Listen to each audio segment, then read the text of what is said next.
Savez-vous d'où vient l'argent que nous utilisons tous les jours? Essentiellement des crédits bancaires.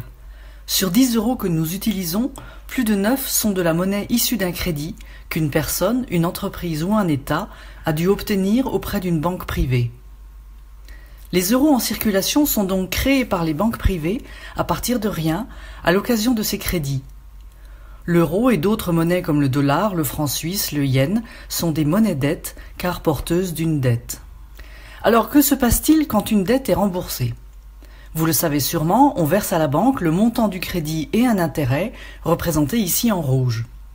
On sait que la banque encaisse l'intérêt, mais que devient le montant principal? Il est détruit. La monnaie dette a été créée du néant, elle retourne au néant. Conséquence, une grande partie de la masse monétaire que nous utilisons est destinée à être détruite lorsque son heure sonnera.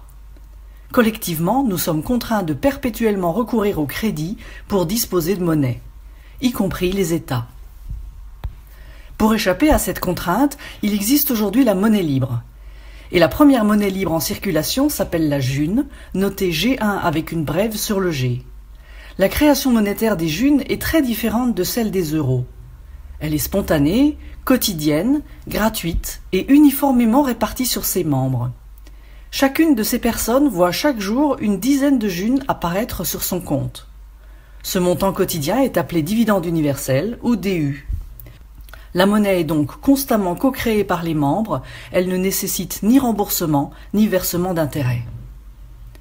Autre propriété intéressante de cette monnaie, si vous ne vendez et n'achetez rien, votre part de la masse monétaire se rapproche de la moyenne. Supposons que 3 personnes possèdent au total 150 junes, puis reçoivent 10 junes chaque jour, et s'abstiennent de vendre et d'acheter quoi que ce soit.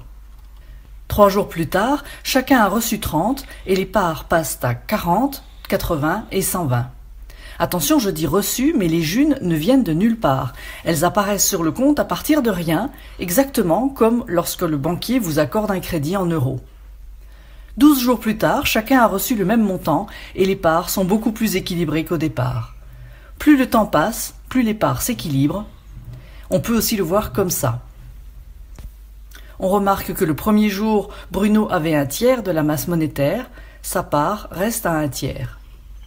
Ça veut dire que la quantité relative de monnaie est constamment redistribuée de ceux qui ont plus que la moyenne vers ceux qui ont moins que la moyenne. Et cette redistribution automatique a lieu sans intervention autoritaire.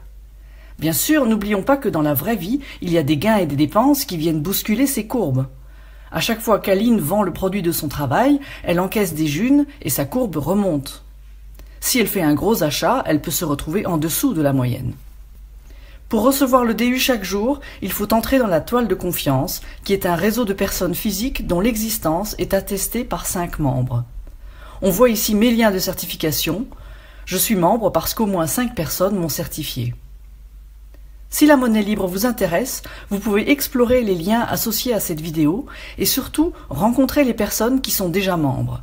Voici l'adresse du forum et du calendrier des événements.